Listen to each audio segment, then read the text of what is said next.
It is Monday, April 27th, 2020. It is 8 p.m. Pacific Standard Time, and so you know what time it is. It's time for a little bit of coin metal. And it was a relatively eventless weekend. Made a teeny tiny amount of money on crypto, and kind of sat around and looked stupid for the majority of it. And yes, it was yet another no jiu-jitsu, get your ass kicked at Jiu-Jitsu Monday. One of these days, I keep saying it, one of these days that will be resolved. One way or another, I am bound and determined to get back on my jiu-jitsu journey. Fuck the mayors, fuck the governors, fuck the presidents. Don't give a shit. I waited way too long to start it, and now that I'm on it, I'm not going to let this bullshit intercede between me and my pursuits, because there's just too much to it that I get from it that I'd feel kind of incomplete if I didn't follow it through, you know. I mean, and really it's because I felt like I was really getting to a new level with regard to my jiu-jitsu, and you know, it's like I could like feel it. I could feel that there's a step still there. I can still feel it. That there's a step just a little bit further that I feel like is going to launch my jiu-jitsu into a fully different direction. And so, like I said, you know, I'm not gonna let this shit stand in my way. I mean, because literally, it's temporary. It's gonna end, and when it does, I want to be ready. I want to be back out there and doing it. But yeah, so there's that. I think it was on Friday, and I did an interview with a gentleman, Jason, and I did post the link in my Facebook. You might want to check that out. I also posted it in Telegram and in Discord, and I think also the Facebook channels for what do you call it, Verge Currency. And so yeah, I want to check that out. It was a lot of fun. It was about a half an hour or so, and I think we covered a lot of interesting territory.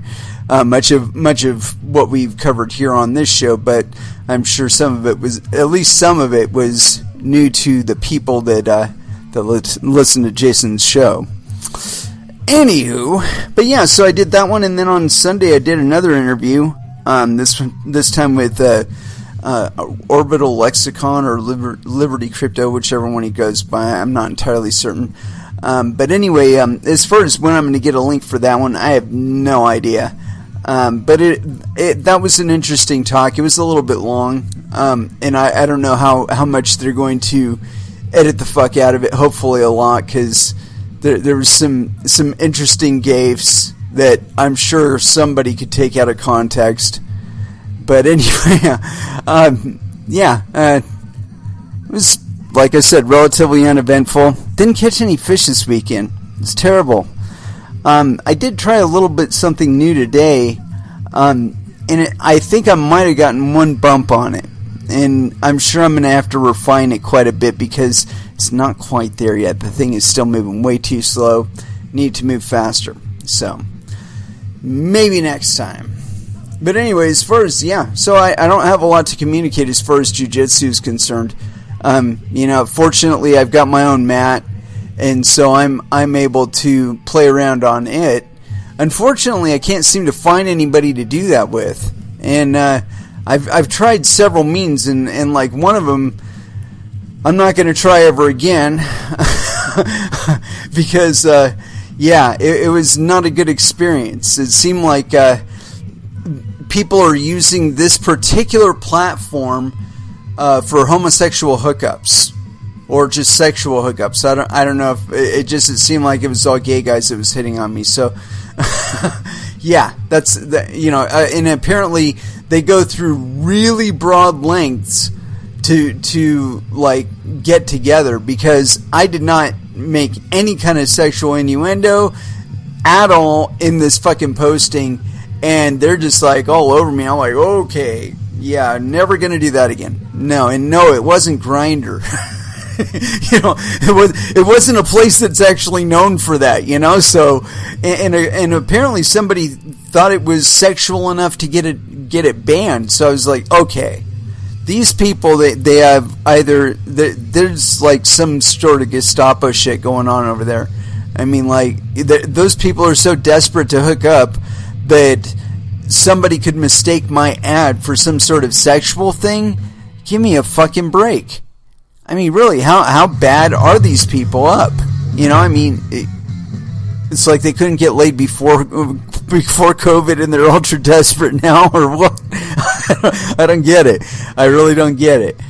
But of course, it could always be one of those instances where it's like straight guys that want to get a gay guy so they can beat him up or some shit like that. I don't know. It's a weird fucking world out there. Anyway, and wouldn't that be fucked up, right? They call me thinking, and I'm thinking I'm going to do jujitsu. This guy thinks I'm a gay guy trying to get with him. He advances on me or something, and then his friends try and beat me up or whatever, and I'm like throwing people over. Yeah, that's. I'm not a badass or anything, but I mean, it would be a really weird scenario. I would have to throw a lot of people, I'm sure. Anyway, let's go ahead and throw down with some music. And as far as where to go, we're going to go with some body count, but which body count? That's always the question, right? And so, I don't know. I've been sensing this one a little bit, and I haven't played this in a while, and I think it's because we've got Carnivore that we've been sampling from. So, anyway, here it is, The Ski Mask Way by Body Count, First Dance, here on Coin Metal.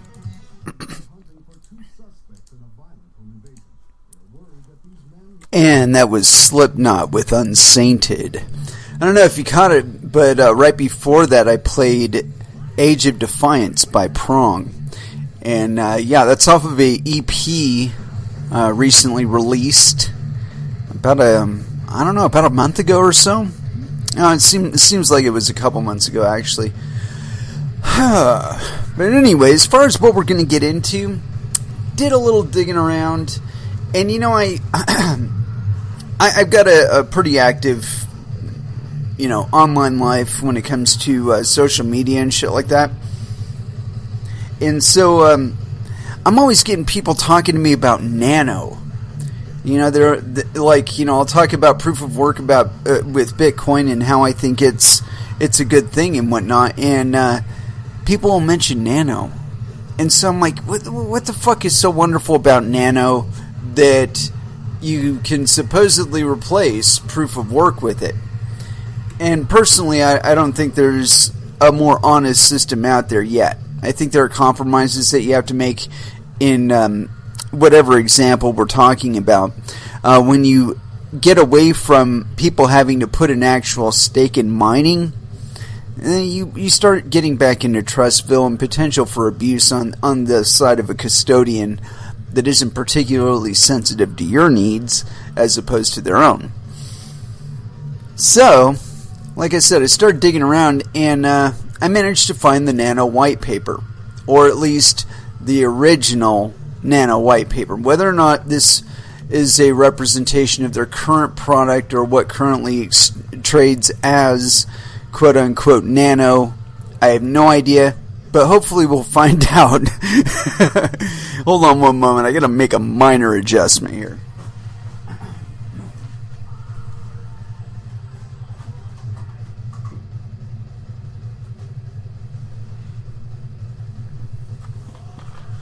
Much better. Or at least a little better. So yeah, as far as this white paper is concerned, I'm on docs.nano.org. White paper /English, because we're not going to read it in Mandarin. I don't know if it's even available in Mandarin on here, but we wouldn't read it in that either way, because I don't read Mandarin.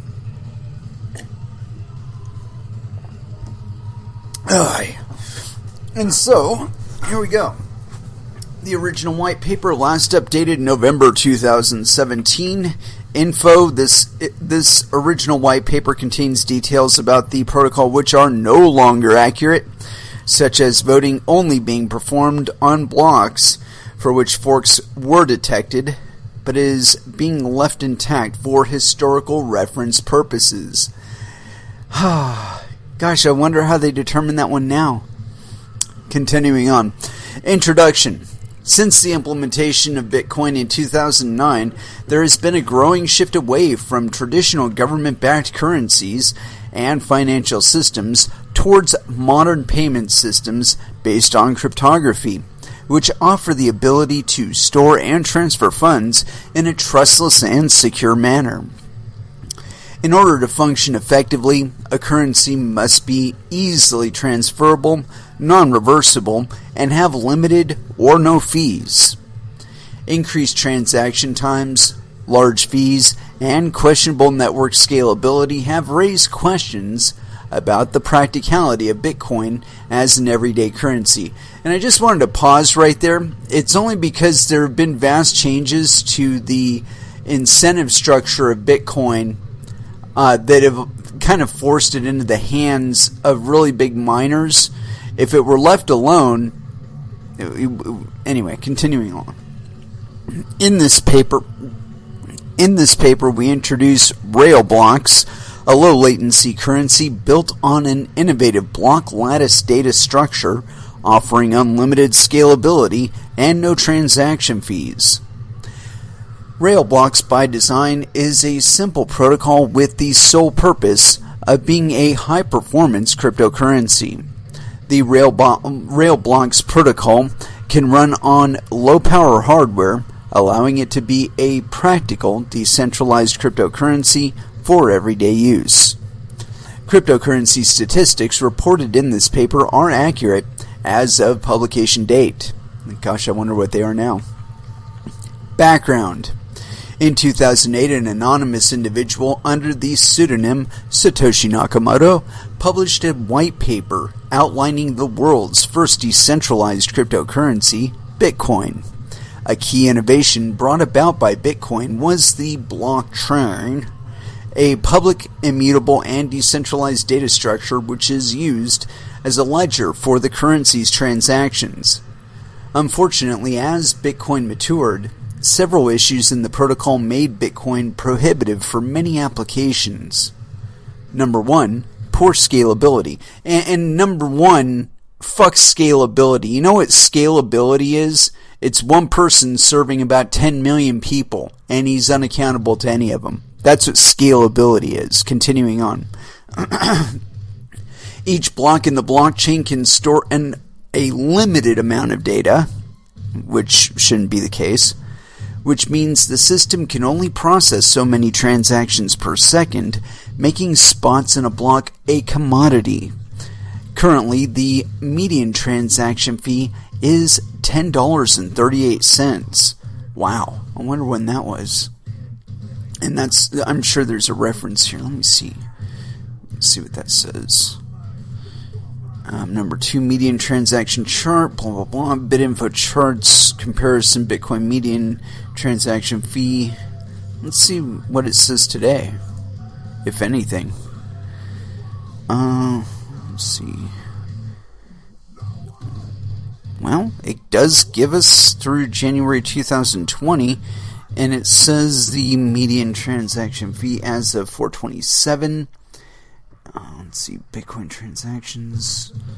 Apparently, we're not filling blocks anymore. We're only at about 311K.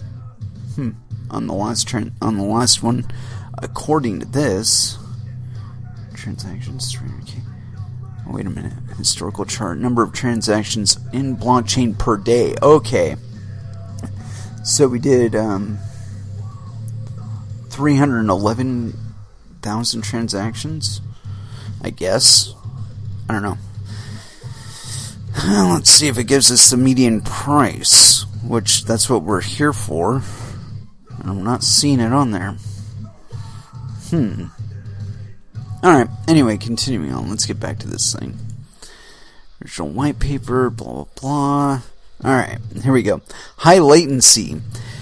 This is number 2 on the number of issues with Bitcoin. The average confirmation time is 164 minutes. Not right now. Power inefficient. The Bitcoin network consumes an estimated 27.28 terawatts per year, using an average of 260 kilowatts per transaction. And that's probably changed too. Bitcoin and other cryptocurrencies function by achieving consensus on their global ledgers in order to verify legitimate transactions while resisting malicious actors. Bitcoin achieves consensus via an economic measure called proof of work. In a proof of work system, participants compete to compute a number called a nonce, such that the hash of the entire block is in a target range. This valid range is inversely proportional to the cumulative computation power of the entire Bitcoin network. In order to maintain a consistent average time taken to find a valid nonce, the finder of a valid nonce is then allowed to add the block to the blockchain. Therefore, those who exhausted more computational resources to compute a nonce play a greater role in the state of the blockchain. Proof of work provides resistance against a Sybil attack, where an entity behaves as multiple entities to gain additional power in a decentralized system, and also greatly reduces race conditions that inherently exist while accessing a global data structure. An alternative consensus protocol, proof of stake, was first introduced by Purecoin in 2012. In a POS system, participants vote with a weighted equivalent to the amount of wealth they possess in a given cryptocurrency. With this arrangement, those who have a greater financial investment are given more power and are inherently incentivized to maintain the honesty of the system or risk losing their investment. Proof of stake does away with the wasteful computation power competition, only requiring lightweight software running on low-power hardware. The original RaiBlocks paper and first beta implementation were published in December of 2014, making it one of the first directed acyclic graph-based cryptocurrency. Soon after, other DAG cryptocurrencies began to develop, most notably DAGcoin/Byteball and IOTA. These DAG-based cryptocurrencies broke the blockchain mold, improving system performance and security. Byteball achieves consensus by relying on a main chain comprised of honest, reputable, and user-trusted, quote, witnesses, while IOTA achieves consensus via the cumulative proof of work of stacked transactions. RaiBlocks achieves consensus via a balance-weighted vote on conflicting transactions. This consensus system provides quicker, more deterministic transactions while still maintaining a strong decentralized system. RaiBlocks continues this development and has positioned itself as one of the highest performing cryptocurrencies. RaiBlocks components. Before describing the overall RaiBlocks structure, we define individual components that make up the system. Account. An account is the public key portion of the digital signature key pair. The public key, also referred to as the address, is shared with other network participants, while the private key is kept secret. Wow. A digital signed packet of data ensures that the contents were approved by the private key holder. One user may control many accounts, but only one public address may exist per account. Block/transaction. And one thing that seems to me to be a potential security flaw. Continuing on, block/transaction. The term block and transaction are often used interchangeably, where a block contains a single transaction. Transaction specifically refers to the action, while block refers to the digital encoding of the transaction. Transactions are signed by the private key belonging to the account on which the transaction is performed. Ledger. The ledger is the global set of accounts where each account has its own transaction chain. This is a key design component that falls under the category of replacing a runtime agreement with a design time agreement. Everyone agrees via signature, checking that only an account holder can modify their own chain.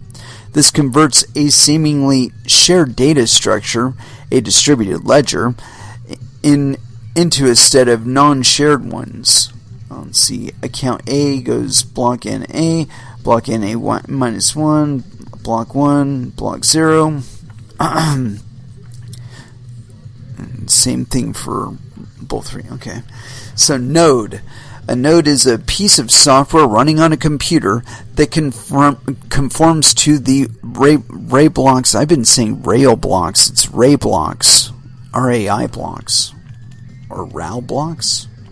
Let me make that bigger. Yeah, RaiBlocks. Okay, a node is a piece of software running on a computer that conforms to the RaiBlocks protocol and participates in the RaiBlocks network. The software manages the ledger and any accounts the node may control, if any. A node may either store the entire ledger or a pruned history containing only the last few blocks of each account's blockchain. When setting up a new node, it is recommended to verify the entire history and prune locally. System overview. Unlike blockchains used in many other cryptocurrencies, RaiBlocks uses a block lattice structure. Each account has its own blockchain, account chain, equivalent to the account's transaction/balance history. Each account chain can only be updated by the account's owner. This allows each account chain to be updated immediately and asynchronously to the rest of the block lattice, resulting in quick transactions. RaiBlocks protocol is extremely lightweight. Each transaction fits within the required minimum UDP packet size for being transmitted over the internet. Hardware requirements for nodes are also minimal, since nodes only have to record and rebroadcast blocks for most transactions. So it's subjective. The system is initiated with a Genesis account containing a Genesis balance. The Genesis balance is a fixed quantity and can never be increased. The Genesis balance is divided and sent to other accounts via send transactions registered on the Genesis account chain. The sum of the balances of all accounts will never exceed the initial Genesis balance, which gives the system an upper bound on quantity and no ability to increase it. This section will walk through how different types of transactions are constructed and propagated throughout the network. Transactions. Transaction flow. Receive, repeat, observe, quorum, confirm. A. When no conflicts are detected, no further overhead is required. Okay. The next one is receive, repeat, observe, conflict, vote, confirm. B. In the event of a conflicting transaction, nodes vote for the valid transaction. Transferring funds from one account to another requires two transactions, a send deducting the amount from the sender's balance, and a receive adding to the amount of the receiving account's balance. Transferring amounts as separate transactions in the sender's and receiver's accounts serves a few important purposes. Number 1, sequencing incoming transfers that are inherently asynchronous. Number 2, keeping transactions small to fit in UDP packets. Number 3, facilitating ledger pruning by minimizing data footprint. Number 4, isolating settled transactions from unsettled ones. I like that. Transferring amounts as separate transactions to the senders and receivers' accounts. Okay, got that. More than one account transferring to the same destination account is an asynchronous operation. Network latency and these sending accounts not necessarily being in communication with each other means there is no other universally agreeable way to know which transaction happened first. Since addition is associative, the order the inputs are sequenced does not matter, and hence we simply need a global agreement. This is a key design component that converts a runtime agreement into a design time agreement. The receiving account has no control deciding which transfer arrived first and is expressed by the signed order of the incoming blocks. This seems weird. Let's try this one again. More than one account transferring to the same destination account is an asynchronous operation. Network latency and the sending accounts not necessarily being in communication with each other means there is no universally agreeable way to know which transaction happened first. Since the addition is associative, the order the inputs are sequenced does not matter, and hence we simply need a global agreement. This is a key design component that converts blah blah blah blah blah. The receiving amount has control over deciding which transfer arrived first and is expressed by the signed order of the incoming blocks. If an account wants to make a large transfer that was received as a set of many small transfers, we want to represent this in a way that fits within a UDP packet. When a receiving account sequences input transfers, it keeps a running total of its account balance so that any time it has the ability to transfer any amount with a fixed size transaction. This differs from the input-output transaction model used by Bitcoin and other cryptocurrencies. Some nodes are uninterested in expending resources to store an account's full transaction history. They are only interested in each account's current balance.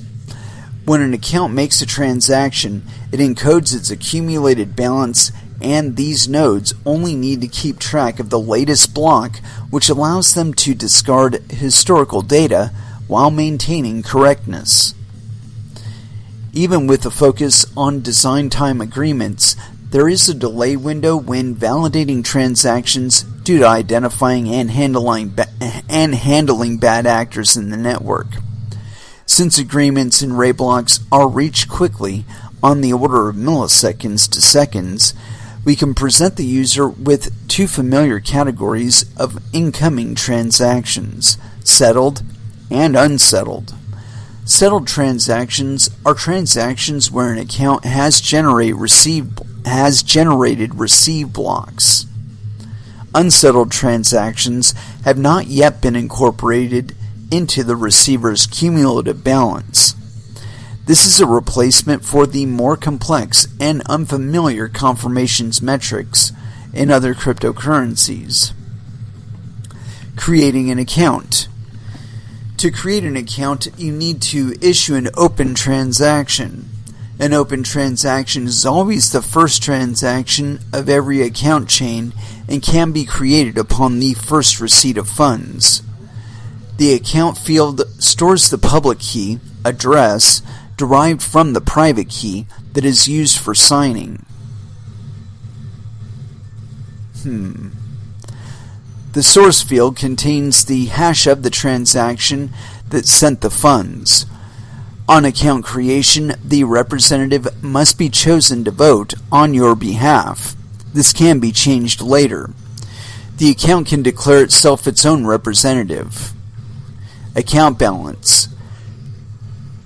The account balance is recorded within the ledger itself. Rather than recording the amount of a transaction, Verification requires checking the difference between the balance at the send block and the balance at the preceding block. The receiving account may then increment the previous balance as measured into the final balance given in the new received block. This is done to improve processing speed when downloading high volumes of blocks. When requesting account history, amounts are already given. Sending from an account. To send from an address, the address must already have an existing open block and therefore a balance. The previous field contains the hash of the previous block in the account chain. The destination field contains the account for the funds to be sent to. A send block is immutable once confirmed. Once broadcasted to the network, funds are immediately deducted from the balance of the sender's account and wait as pending until the receiving party signs a block to accept these funds. Pending funds should not be considered awaiting confirmation, as they are as good as spent from the sender's account, and the sender cannot revoke the transaction. I wonder if the receiver can. Receiving a transaction. To complete a transaction, the recipient of the sent funds must create a receive block on their own account chain. The source field references the hash of the associated send transaction. Once this block is created and broadcasted, the account's balance is updated and the funds have officially been moved into their account. Assigning a representative. Account holders having the ability to choose a representative to vote on their behalf is a powerful decentralization tool that has no strong analog in proof of work or proof of stake protocols. In conventional POS systems, the account owner's node must be running to participate in voting. Continuously running a node is impractical for many users. Giving a representative the power to vote on an account's behalf relaxes this requirement. Account holders have the ability to reassign consensus to any account at any time. A change transaction changes the representative of an account by subtracting the vote weight from the old representative and adding the weight to the new representative. No funds are moved in this transaction, and the representative does not have spending power of the account's funds. Forks and voting. A fork occurs when J-signed blocks B1, B2, and BJ through BJ claim the same block as the predecessor. Let's see, block J plus 1, and then block J plus 1, or J plus 2, and then J plus 2 are different, I guess. These blocks cause a conflicting view on the status of an account and must be resolved. Only the account's owner has the ability to sign blocks into their account chain, so a fork must be the result of poor programming or malicious attempt or intent, double spend by the account's owner. Upon detection, a representative will create a vote referencing the block B in its ledger and broadcast it to the network. The weight of a node's vote W is the sum of the balances of all accounts that have named it as its representative. The node will observe incoming votes from the other M online representatives and keep a cumulative tally for 4 voting periods, 1 minute total, and confirm the winning block. And it's got a neat little algorithm here. The most popular block B with a star will have the majority of the votes and will be retained in the node's ledger. The blocks that lose the vote are discarded. If a representative replaces a block in its ledger, it will create a new vote with a higher sequence number and broadcast the new vote to the network. This is the only scenario where representatives vote.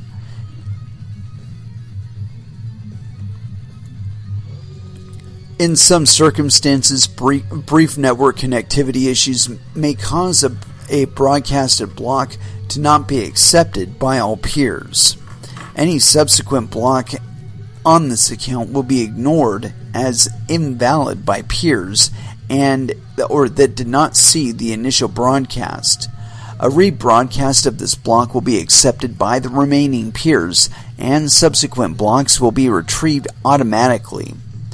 When a fork or missing block occurs, only the accounts referenced in the transaction are affected.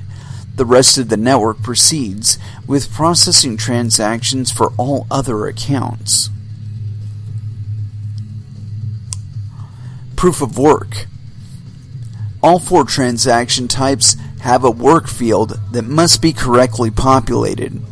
The work field allows the transaction creator to compute a nonce such that the hash of the nonce concentrated with the previous field in receive/send/change transactions or the account field in an open transaction is below a certain threshold value.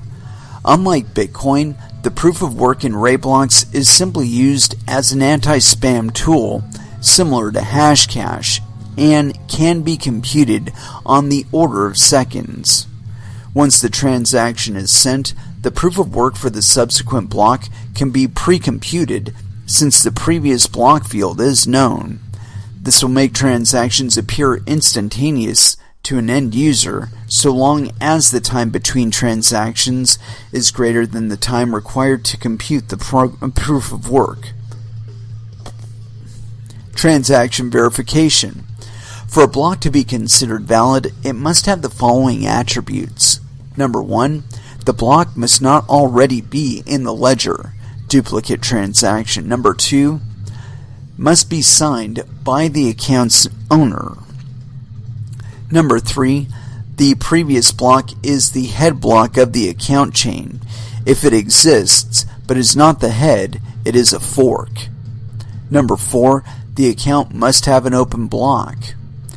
Number 5, the computed hash meets the proof of work threshold requirement.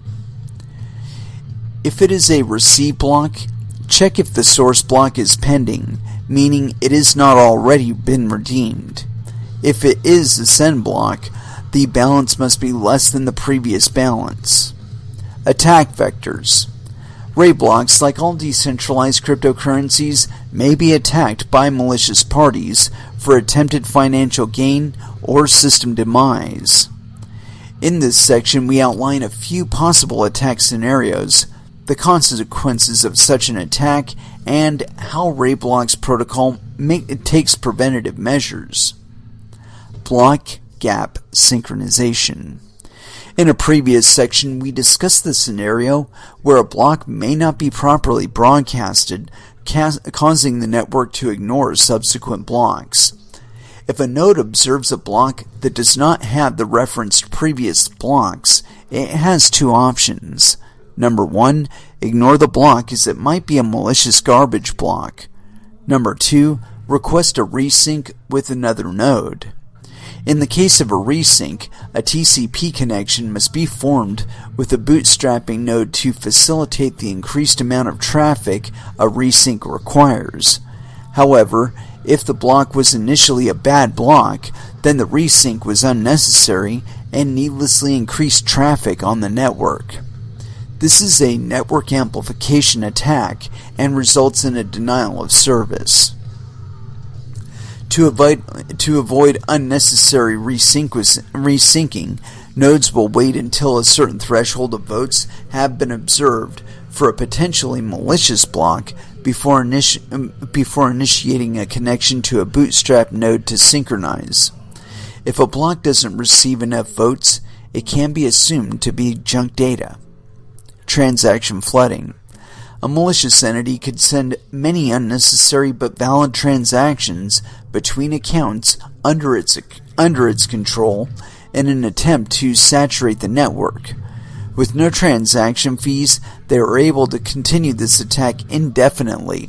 However, The proof of work required for each transaction limits the transaction rate the malicious entity could generate without significantly investing in computational resources. Even under such an attack, in an attempt to inflate the ledger, nodes that are not full historical nodes are able to prune old transactions from their chain. This clamps the storage chain from this type of attack for almost all users. Yeah, but what if they're targeting one specific user? Like, intentionally. Like maybe a big holder or something. Anyway, continuing on. Sybil attack. An entity could create hundreds of RaiBlock nodes on a single machine. However, since the voting system is weighted based on account balance, adding extra nodes into the network will not gain an attacker extra votes. Therefore, there is no advantage to be gained via a Sybil attack. No, that just changes the incentive. I'm sure there's a threshold that they can meet with the amount of coins that they have on their account balance, where it might in fact be profitable to do. Continuing on, penny spend attack. A penny spend attack is where an attacker spends infinitesimal quantities to a larger number of accounts in order to waste the storage resources of the nodes. Block publishing is rate limited by the proof of work, so this limits the creation of accounts and transactions to a certain extent.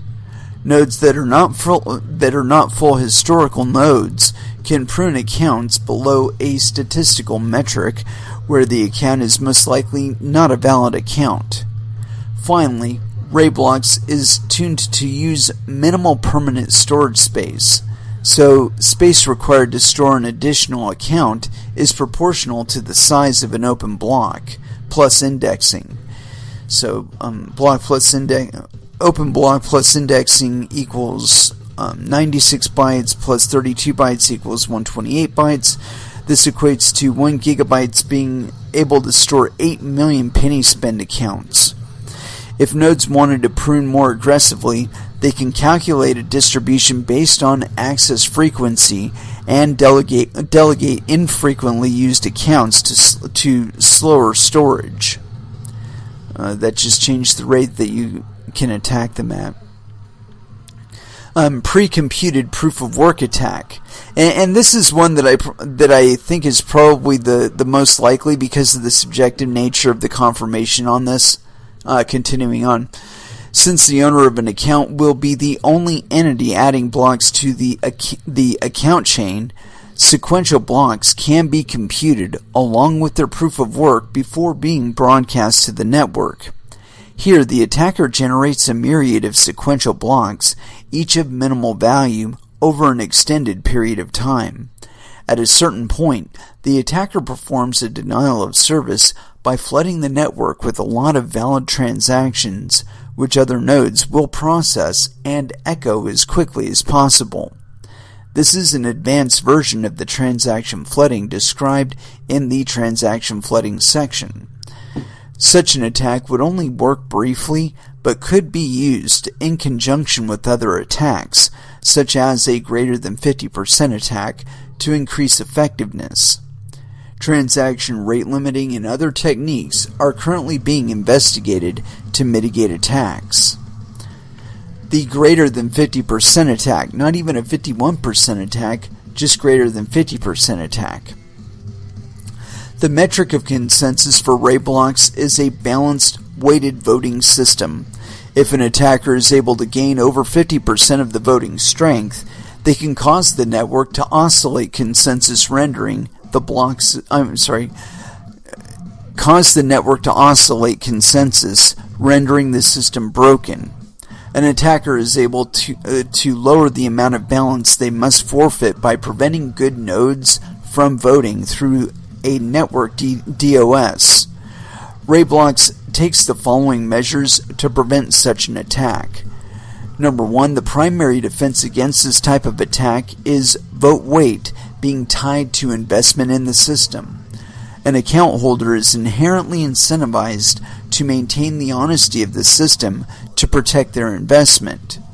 Attempting to flip the ledger would be destructive to the system as a whole, which would destroy the investment. It depends. What is your project competing with, and what is their level of investment in it? Continuing on, number 2. The cost of this attack is proportional to the market capitalization of RaiBlocks. In proof-of-work systems, technology can be invented that gives disproportionate control compared to monetary investment, and if the attack is successful, this technology could be repurposed after the attack is complete. With RaiBlocks, the cost of attacking the system scales with the system itself, and if an attacker were to be successful, the investment in the attack cannot be recovered. Yeah, again, it depends on what the actual incentive of the attack is.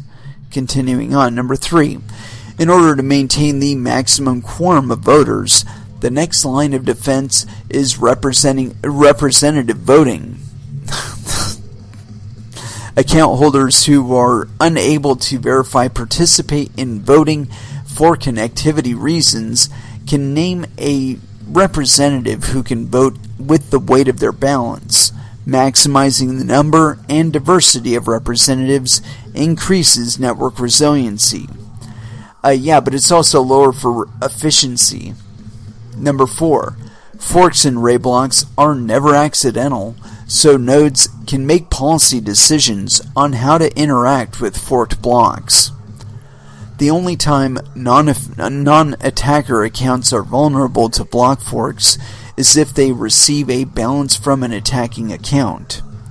Accounts wanting to be secure from block forks can wait a little or a lot longer before receiving from an account who generated forks or opt to never receive at all.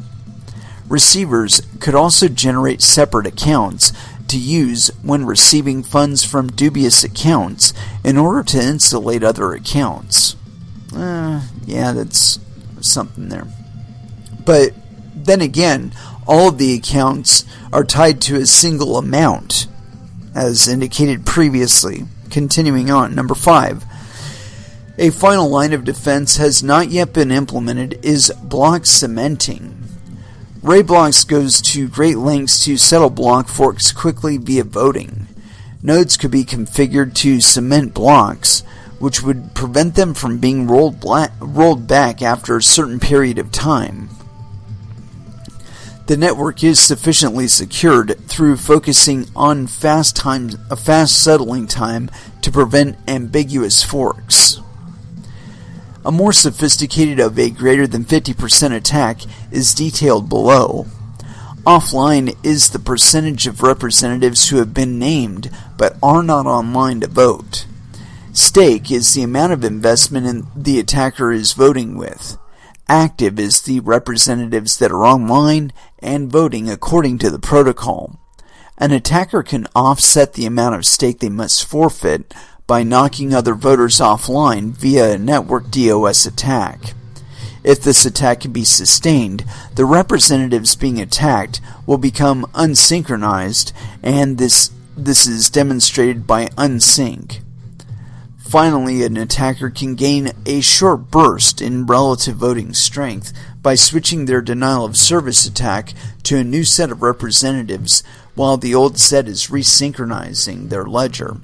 This is demonstrated by attack. If an attacker is able to cause stake greater than active by a combination of these circumstances, they would be able to successfully flip votes on the ledger at the expense of their stake. We can estimate how much this type of attack could cost by examining the market cap of other systems. If we estimate 33% of the representatives are offline or attacked via DOS, an attacker would need to purchase 33% of the market cap in order to attack the system via voting. Either that or they could just coordinate with other exchange owners until they have 33% of the market cap. Continuing on. Bootstrap poisoning. The longer an attack is able to hold an old private key with a balance, the higher the probability that balances that existed at that time will not have participating representatives because their balances or representatives have transferred to newer accounts. This means if a node is bootstrapped to an old representation of the network where the attacker has a quorum of voting stake compared to representatives at that point in time, they would be able to oscillate voting decisions to that node. If this new user wanted to interact with anyone besides the attacking node, all of the transactions would be denied since they have different head blocks. The net result is, nodes can waste the time of new nodes in the network by feeding them bad information. To prevent this, nodes can be paired with an initial database of accounts and known good blockheads. This is a replacement for downloading the database all the way back to the Genesis block. The closer the download is to being current, the higher the probability of accurately defending against this attack. In the end, this attack is probably no worse than feeding junk data to nodes while bootstrapping, since they wouldn't be able to transact with anyone who has a contemporary database. Interesting. We're going to pause right there and go ahead and throw back down into music just because I'm getting a little short on breath and we're just a little bit over halfway through it. So, yeah, I need just a little break here. Anyway, so let's go ahead and throw down a little bit of Static X here. Cannibal here on Coin Metal.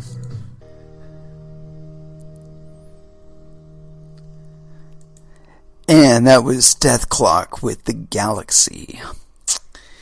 Oh my. And so, I continued studying while I was on this music break. And we're going to finish this. But I found out some interesting stuff that happened since this white paper was authored. And I think I may have actually covered this once on this show before, but I don't know that I actually followed this tack with it to see whether or not in the 3 years since its creation that RaiBlocks was actually functioning as it was supposed. Yeah, continuing on. Implementation. Currently, the reference implementation is implemented in C++ and has been producing releases since 2014 on GitHub. Okay, so this is a 6-year-old project. Okay. Design features. The RaiBlocks implementation adheres to the architecture standard outlined in this paper. Additional specifications are described here. Signing algorithm. RaiBlock uses a modified ED25519 elliptical curve algorithm with Blake 2B hashing for all digital signatures. ED25519 was chosen for fast signing, fast verification, and high security. Hashing algorithm. Since the hashing algorithm is only used to prevent network spam, the algorithm choice is less important when compared to mining-based cryptocurrencies. Our implementation uses Blake 2B as a digest algorithm against block contents. A key derivation function. In the reference wallet, keys are encrypted by a password, and the password is fed through a key derivation function to protect against ASIC cracking attempts. Presently, Argon 2 is the winner of the only public competition aimed at creating a resilient key derivation function. Block interval. Since each account has its own blockchain, updates can be performed asynchronous to the state of the network. Therefore, there are no block intervals and transactions. There are no block intervals and transactions can be published instantly. Okay, there we go. UDP message protocol. Our system is designed to operate indefinitely. indefinitely, using the minimal amount of computing resources as possible. All messages in the system were designed to be stateless and fit within a single UDP packet. This also makes it easier for light peers with intermittent connectivity to participate in the network without re-establishing short-term TCP connections. TCP is used only for new peers when they want to bootstrap the blockchains in a bulk fashion. Nodes can be sure their transaction was received by the network by observing transaction broadcast traffic from other nodes, as it should see several copies echoed back to itself. IPv6 and multicast. Building on top of connectionless UDP allows future implementations to use IPv6 multicast as a replacement for traditional transaction flooding and broadcast. This will reduce network bandwidth consumption and give more policy flexibility to nodes going forward. Performance. At the time of this writing, 4.2 million transactions have been processed by the RaiBlocks network, yielding a block size of 1.7 gigabytes. Transaction times are measured on the order of seconds. A current reference implementation operating on commodity SSDs can process over 10,000 transactions per second, being primarily I/O bound. Resource usage. This is an overview of resources used by a RaiBlocks node. Additionally, we go over ideas for reducing resource usage for specific use cases. Reducing nodes are typically called light, pruned, or simplified payment verification nodes, SPV. Network. The amount of network activity depends on how much the network contributes towards the health of a network. Representative. A representative node requires maximum network resources as it observes vote traffic from other representatives and publishes its own votes. Trustless. A trustless node is similar to a representative node, but it is only an observer. It doesn't contain a representative account private key and does not publish votes of its own. Trusting. A trusting node observes vote traffic from one representative and trusts it to correctly perform consensus. This cuts down on the amount of inbound vote traffic from representatives going to this node. Light. A light node is also a trusting node that only observes traffic for accounts in which it is interested, allowing minimal network usage. Bootstrap. A bootstrap node serves up parts or all of the ledger for nodes that are bringing themselves online. This is done over a TCP connection rather than UDP, since it involves a large amount of data that requires advanced flow control. Disk capacity. Depending on the user demands, different node configurations require different storage requirements. Historical. A node interested in keeping a full historical record of all transactions will require the maximum amount of storage. Current. Due to the design of keeping accumulated balances with blocks, nodes only need to keep the latest or head blocks for each account in order to participate in consensus. If a node is uninterested in keeping a full history, it can opt to keep only the head blocks. Light. A light node keeps no local ledger data and only participates in the network to observe activity on accounts in which it is interested, or optionally create new transactions with private keys it holds. CPU. Transaction generating. A node interested in creating new transactions must produce a proof of work nonce in order to pass RaiBlocks throttling mechanism. Computation of various hardware is benchmarked in Appendix A. Representative. A representative must verify signatures for blocks, votes, and also produce its own signatures and participate in consensus. The amount of CPU resources for a representative node is significantly less than transaction generating and should work with any single CPU in a contemporary computer. Okay. Observer. An observer node doesn't generate its own votes. Since signature generation overhead is minimal, the CPU requirements are almost identical to running a representative node. Conclusion. In this paper, we presented the framework for a trustless, feeless, low-latency cryptocurrency that utilizes a novel block lattice structure and delegated proof-of-stake voting. The network requires minimal resources, no high-power mining hardware, and can process high transaction throughput. All of this is achieved by having individual blockchains for each account, eliminating access issues and inefficiencies of a global data structure. We identified possible attack vectors on the system and presented arguments on how RaiBlocks is resistant to these forms of attacks.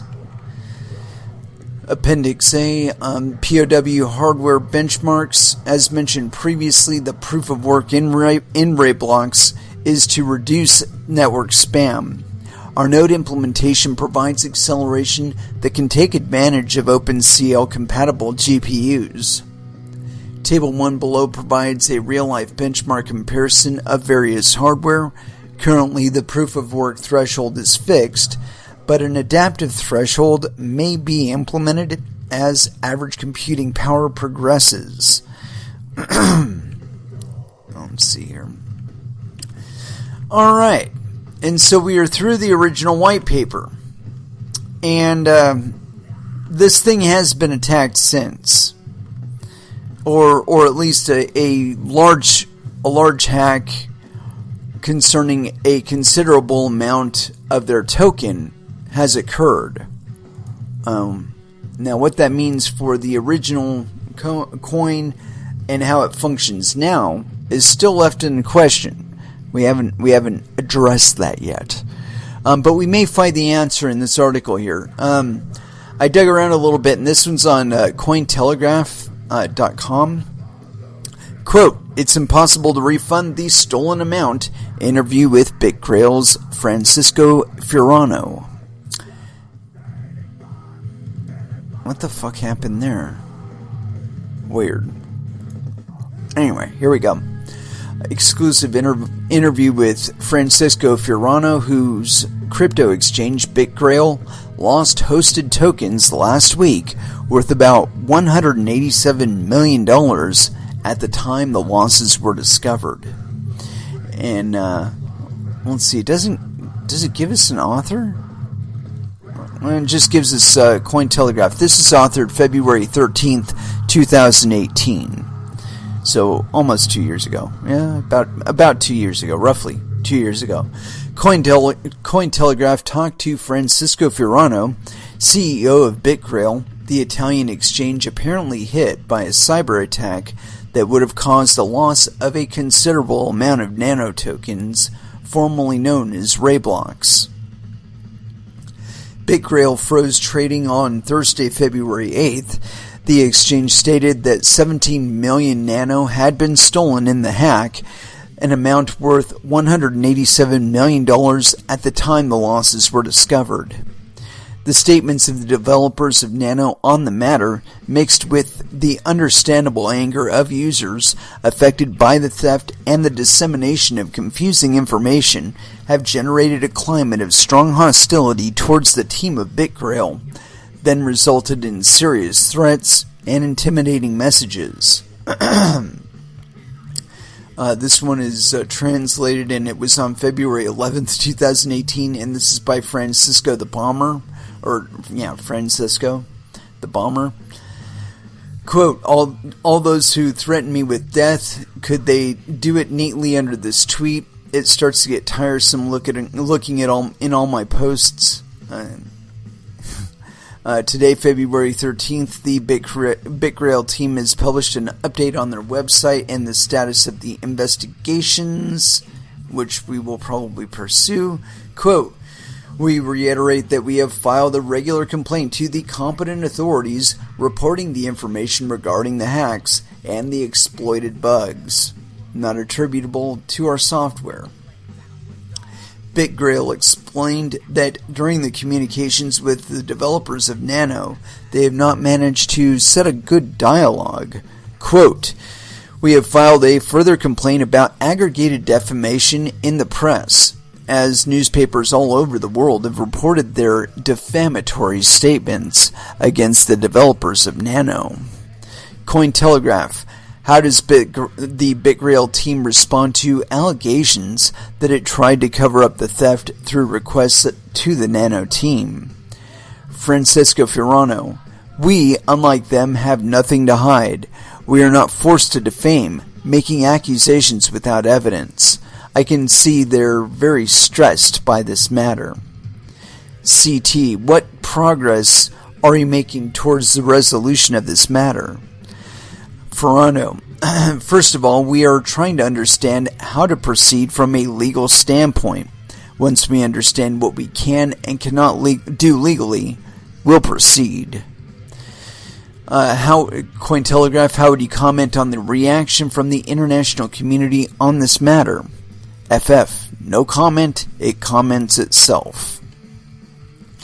CT: "Have you planned a possible solution already for the funds lost by your customers?" FF: "When it's ready, we'll communicate it to our customers."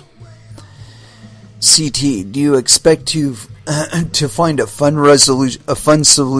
refund solution for the customers even if the Nano team decides not to cooperate?" FF: "No, it's impossible to refund the stolen amount." CT: "We learned that someone published your personal home address online. Can you confirm this actually happened? Have you been threatened?" FF: "Threats and addresses are in plain sight by now, in my posts everywhere." CT: Some members of the community asked if your team already knew about the security flaw and if you were working to fix it. What would you say to these users? FF: "Baseless and malicious accusations are done by the Nano dev team. The truth is, their block explorer is dated January 19th, the date of the theft. Since RaiBlocks have no timestamps on the chain, we cannot really find out when it actually happened, other than rely on the block explorer, which, as already shown by the private conversation they disclosed, is totally unreliable." CT: "Why did you ask the Nano team for alleged modification?" FF: "I'll report an extract of the chat that the Nano team disclosed without authorization. Quote, the bomber: "Are you thinking about how we can solve this situation?" The bomber: "One solution can be I give you BitGrail with all wallets and DB, and you fork the burned transaction to refund users." The bomber: "The alternative is that this money is probably lost forever." The bomber: "Guys, I understand it's a shock to everyone, but we must try to solve this problem and communicate something to users.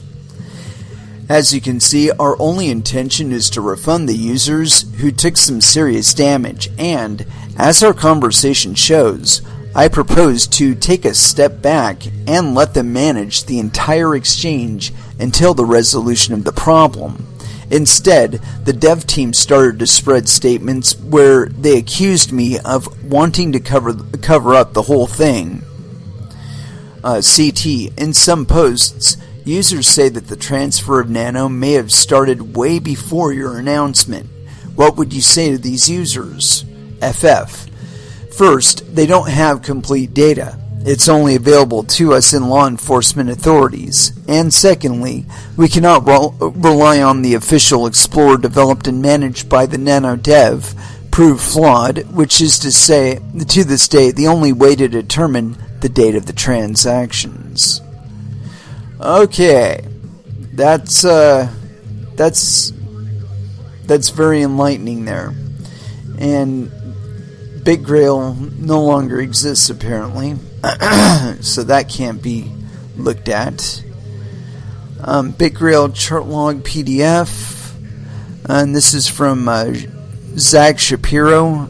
Colin, when you have a moment, Francisco needs a statement on what you told me last night, RE timestamps on the Explorer being 100% accurate minus connection latency. And the bomber says, hey B, I just talked to Colin. He said that the timestamps on the Explorer are accurate within a few seconds. There's a latency due to internet connection, but those timestamps are essentially 100% accurate. Let's see, the bomber says, it's urgent. Shapiro says, what are your questions or concerns when Colin gets on, or do you just need him to type it? Bomber, we are investigating on a problem, but we need Colin. Zach Shapiro, search Colin urgently, please. Zach Shapiro, I am. Can any of our other devs help?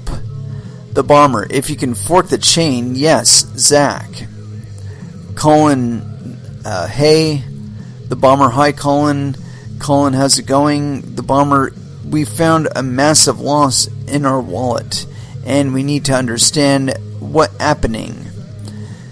The bomber, hey B, I just talked to Colin. He said that the timestamps on the blah blah. First about this, the data is correct. Quote, are you sure?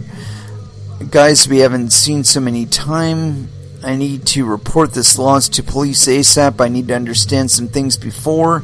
Colin, okay, what type of info do you need from me? Bomber, hey B, just talked to Colin. He said that the timestamps, I guess, are current.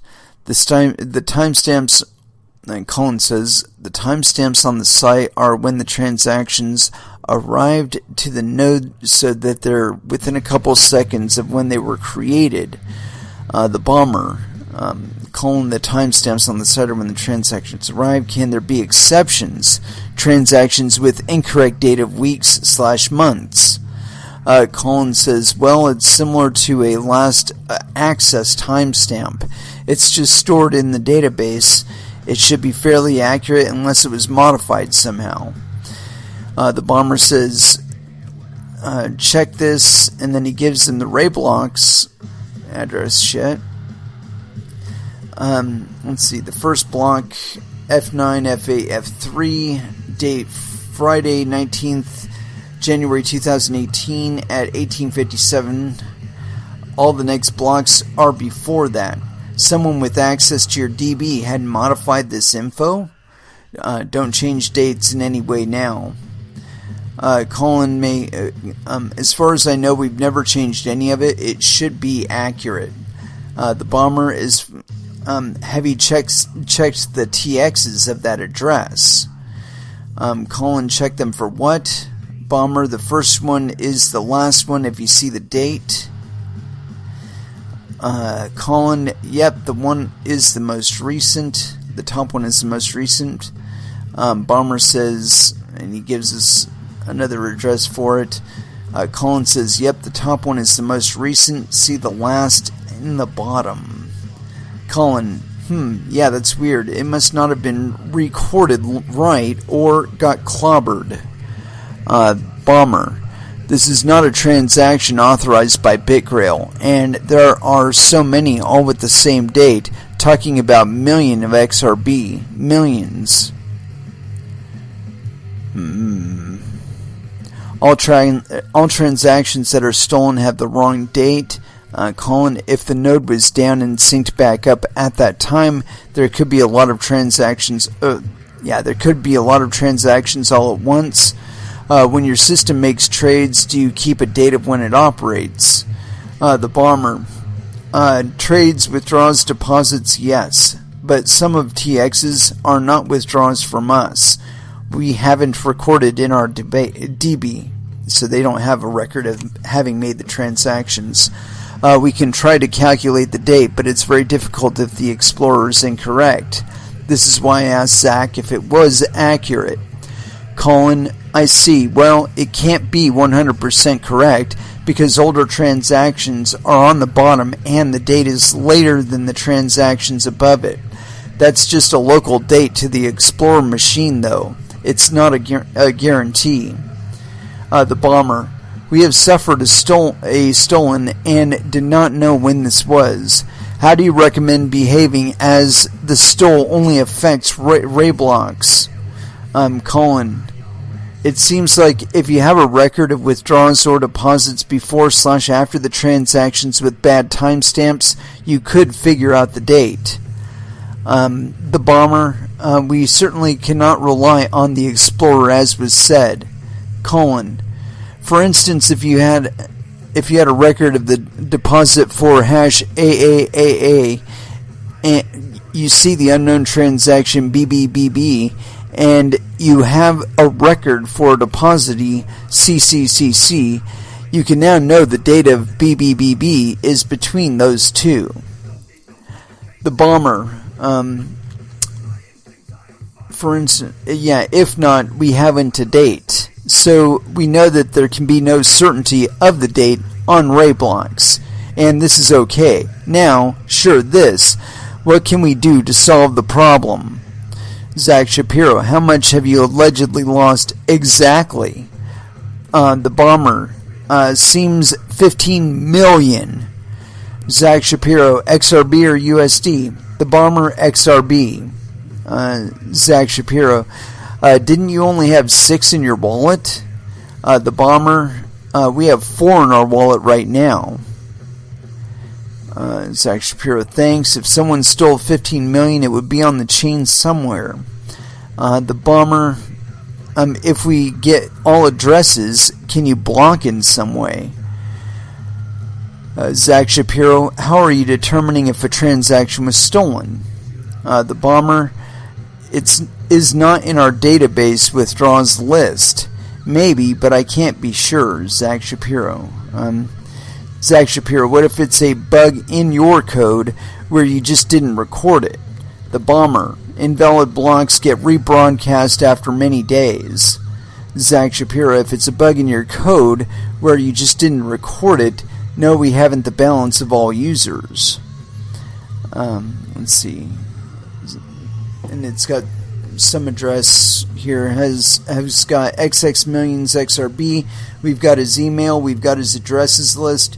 Anyway, I've closed all XRB markets and all XRB deposits / withdrawals right now.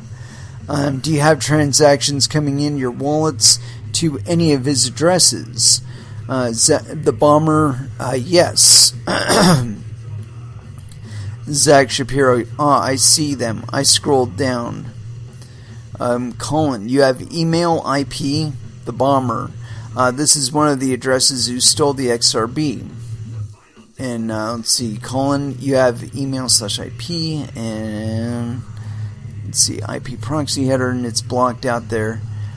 Okay. Colin, I don't store the IP. That's in the proxy header. Zach Shapiro, let's see. How much do you owe people? How much do you have?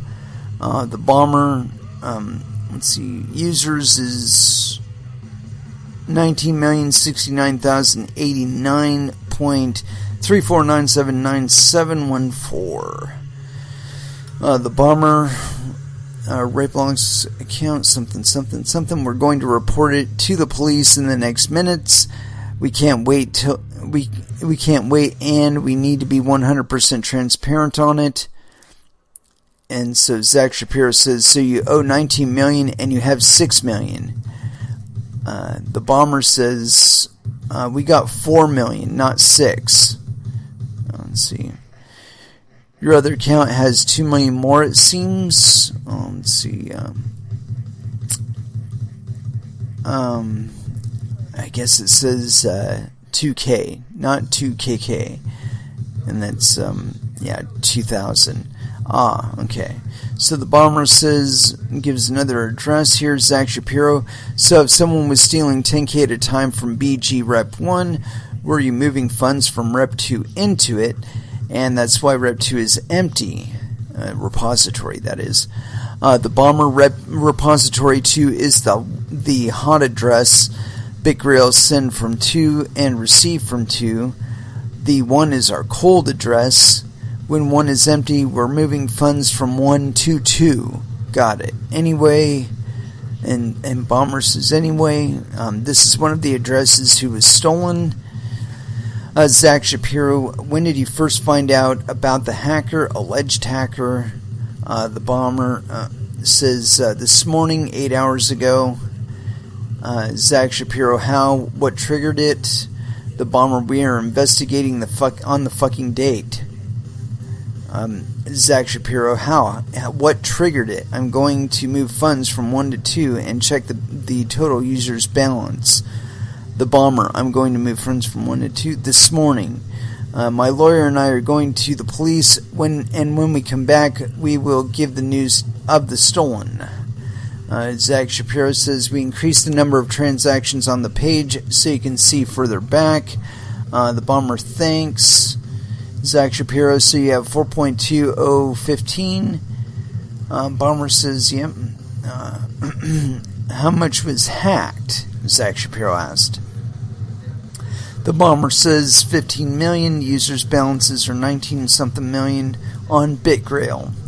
Zach Shapiro, and you only have 4 million of that, correct? Yes, Zach. Okay, got it. The Bomber, can the fork be a solution? Zach, no. It looks like it's been going on for months from the chain. How did you not? You should have been seeing it then, you fucking asshole. The Bomber, the burned coin. If you get BitGrail exchanged so you can refund the burned coin and give users their funds without our intervention. Zach says, why did you just close trading if you discovered this 8 hours ago? The Bomber says, we spent time trying to understand what happened. The date on the Explorer did not help, Zach. Zach, you didn't notice anything at all was wrong until 8 hours ago? Let's see, the Bomber says, no, Zach, in case I suspend the trade before. Zach says, I don't understand. We spotted the problem this morning, the Bomber says.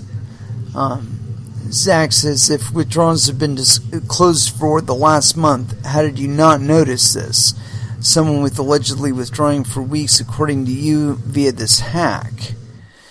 The Bomber says, currently no one knows when the hack was done because there's no date in the chain. Colin, do you have dates of wallet actions before/after? Then you can figure out when it happened. The Bomber says, Colin, we only have these transactions with January 19 as the date. Colin says, did you say that you internally store the date of withdrawal, trade, and deposit and the hash? The Bomber, Colin, we only have these transactions with 19 January as date, and nobody can explain why. Colin says, and the hash? Yes. Colin says, okay, what hash/date happened before the bad transactions, and what hash dates happened after? Colin, the Bomber says, you probably don't understand. The stolen wasn't a withdrawal from the site. We haven't stored the hash of the stolen TXs. And so it gives us a nice little addressing that we're not looking up. Colin says, right before those transactions, you have valid withdrawals or deposits, right? Zach Shapiro, here's one from the 14th FWIW. The Bomber says, yes. Right before those transactions, you have valid withdrawals, yes. Colin, then you have recorded. What's the date on those? The Bomber, right. How can I know what are the transactions before? Colin says, then there are transactions after the bad ones that are recorded. Can you find the in-between? Bomber, all transactions are before January 19th. Colin, the chain is ordered even if the dates aren't correct. The top is the most recent and the bottom is the least recent in that exact order.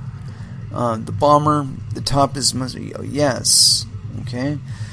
Colin says, so if you know the date of the transactions below, and above as listed, you know about when the bad transactions happen. So, find a deposit/withdraw before and after, and then you have the range. The bomber says, gives us an address, and then says the second on the bottom have October 23rd is the date, so the transaction is before that date. Colin says the dates you recorded, not the dates on the site. Find the hash/date that you recorded for withdraw/deposit before and after. The bomber says, yes, Colin, we have the last stored info to get the range. Anyway, what can we do to avoid the worst? Somebody in Clem and Zach choose together how to communicate this problem. Are you still there? Zach, yes. The bomber, are you thinking about how we can solve this situation? One solution can be I give you the BitGrail with all its wallets and DB, and you fork the burned transaction to refund the users. The alternative is this money is probably lost forever. Guys, I understand it's a shock to everyone, but we must try to solve the problem and communicate something to users. If you can take a flight to Italy, it will be my pleasure to welcome you and find a solution. Sure, I will pay the flight. Colin, for one of the transactions before the problem, can you tell me a hash and date you have recorded internally for that transaction? And then a hash/date according to withdrawal or deposit logs that you keep for after also. The bomber, let's see, let me know and we can look in and maybe find a date. Your transaction log date is date/hash for before and after, blah blah blah. Gives us a TX. For download, there's a complete list of withdrawals with timestamp date field. Colin, your timestamps or from the Explorer site. The bomber, our timestamp, not from Explorer. However, it would be important for all us to collaborate on this situation. We need to understand how to announce the problem. The bomber, guys, are you going to cooperate or not?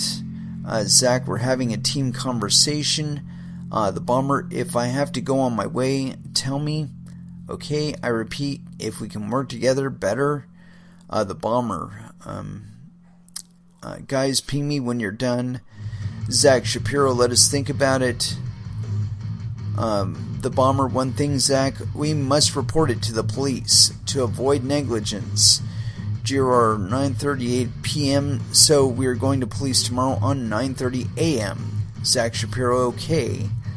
The bomber, if we can find a solution, will be better to find it before. We need to report it to the police.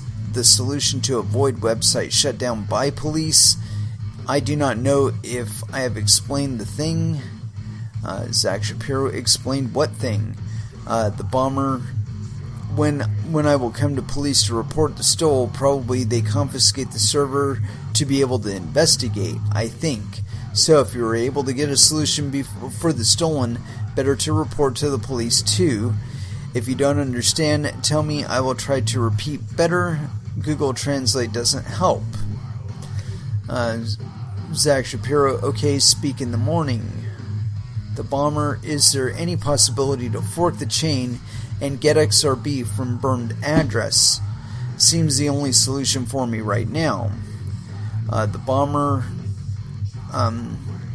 about users, do you think we should say it now? I do not know how much else we could wait. Zach Shapiro, can we talk about this tomorrow? Yes, tomorrow mean 10 hours here, 10:43 p.m. here. Okay, speak then. Let's see. The bomber, Zach Shapiro, can I move funds from cold to hot? Stolen address seems the cold one. Friday, February 9th, 2018. Hi guys, have you decided something? Zach Shapiro, we're not making a statement with you. Oh, okay. The bomber, okay, we have to do it, so no solution from your part. we will say what happened. Due to an XRB bug that caused the node to crash, the attackers forced the system to get double payments for which we have no trace of time due to another bug in the official Explorer. We will say that the devs refused to cooperate despite proposed solutions. We are going to report the incident to the police first, and then we will explain what happened. Millions of dollars of your supporters depend on your decision. I hope you understood this before making the decision not to cooperate. Yeah, so it looks like BitGrail made every attempt to come to a positive resolution of this for their users, and that, of course, the devs at Nano refused to cooperate. But yeah, that's the problem with these subjective coins, is that it's the onus of everybody involved to be reporting accurately. But when it becomes a greater incentive for them to not report accurately, then issues develop, such as occurred here. And you know, it's completely predictable. And what bothers me is that a lot of people are putting a lot of confidence in Nano, and I'm not entirely certain that they've learned from this. From what I gather, it would be reasonable to assume that they probably assumed a bit more custodial, like a bit more responsibility as a custodian. They were probably acquired in some way, shape, or form, to give them the ability to cover that. But let's look back here to the Nano website here, because it discloses up here at the top that this original white paper contains details about the protocol which are no longer accurate, such as voting only being performed on blocks for which forks were detected, but it is being left intact for historical reference purposes. Okay, so it does do subjective stuff, I guess. Let's go back to their main website here and see what other information we can derive out of this. What is Nano? Let's see, developer tools, media kits, and download press kit, event kit.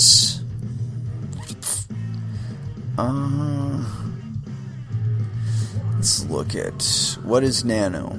Let's see what's different about it now. Nano is the digital payment protocol designed to be accessible and lightweight, with a focus on removing inefficiencies present in other cryptocurrencies, with ultra-fast transactions and zero fees on a secure, green, and decentralized network. This makes Nano ideal for everyday transactions. How do transactions work? Nano utilizes block lattice, a data structure in which individual accounts control their own blockchain. This allows blocks to be added quickly without conflict and sent to the network for confirmation.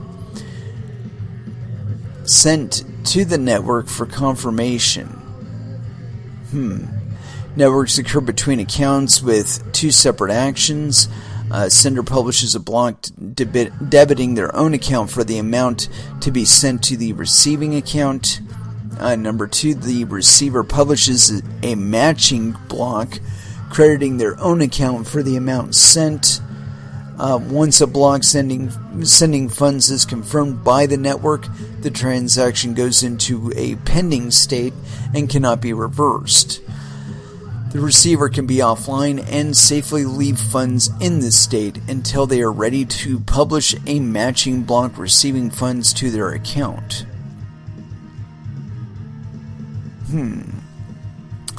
Yeah, it sounds like they're still operating on a subjective manner. Lightweight, stateful blocks. Nano uses a structure for each block which contains all the information about an account at that point in time. Account number, balance, and representative. Each block must also contain small user-generated proof of work value, which is why which is a quality of service prioritization mechanism allowing occasional average user transactions to progress quickly and consistently. The POW computation for a transaction typically takes a few seconds on a modern desktop CPU. For details, see the blocks and proof of work specification in our integration guides. Let's look into that. Representative and voting. This is probably where they ganked it the last time. Nano has a unique consensus mechanism called open representative voting. Every account can freely choose a representative at any time to vote on their behalf, even when the delegating account itself is offline. The representative accounts are configured on nodes that remain online and vote on the validity of transactions they see on the network. Their voting weight is the sum of balances for accounts delegating to them, and if they have enough voting weight, they become a principal representative. The votes these principal representatives send out will subsequently be rebroadcast by other nodes. What's a principal representative? A principal representative is a Nano account with greater than 0.1% of the online voting weight delegated to it. When configured on a node which is voting, the votes it produces will be rebroadcast by other nodes to receive them, helping the network reach consensus more quickly. I don't know that I like that. A representative, a Nano account with greater than 0 voting weight, but with less than 0.1% of the online voting weight delegated to it. Unlike principal representatives, when configured on a node which is voting, the votes it produces and sends to directly connected peers won't be rebroadcast by those peers. I can see some potential for abuse here. It's all about the incentives. If it becomes worth it to attack a certain node for another node, and they have the resources to attack it, they will. This has already been proven. This has already happened once before. As a matter of fact, this has happened multiple times on all of these replacements for proof of work mechanisms, consensus mechanisms. And so, I believe that proof of work is still number one, and that it's really just a matter of wanting to include everybody and finding a way to include everybody in a profitable way. And that balance has yet to be found. Bitcoin at one point did have it, but then they blew it by putting a fucking cap on the amount of transactions that can happen every 10 minutes. And ever since then, it's turned into a clusterfuck. Every time there's too many transactions in the mempool, then the fees go way up, and everybody freaks out, and then they go to other cryptocurrencies. And I think this is going to continue. And especially now that there's so many people sitting at home, they're having time to investigate this stuff a little bit further. And when enough of those intent individuals out there become acquainted with the idea of mining, instead of let's deploy an ERC20 token, let's make our own stable coin. Hey, give me a break. When they get back down to, I want to conduct transactions with my next door neighbor digitally, I don't want anybody to tax it because it's really nobody else's business, that's when they're going to come back to crypto and take it seriously. And I do expect that number of people that are doing that or having to rely on that as a means of getting money to increase vastly in the not so distant future.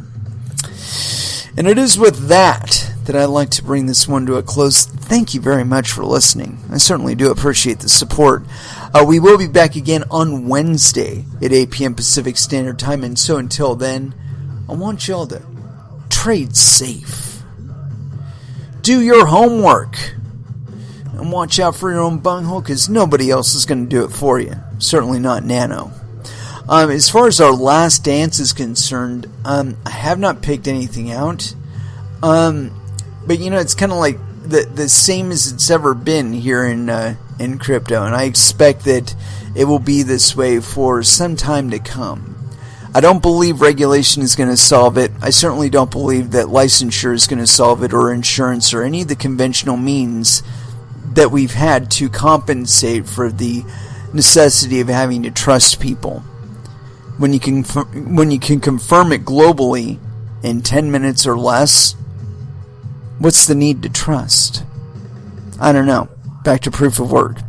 Anyway, so y'all have an excellent evening, and for our last dance, Melvin's Revolve. Last dance here on Coin Metal. Thank you again for listening, and y'all have an excellent evening.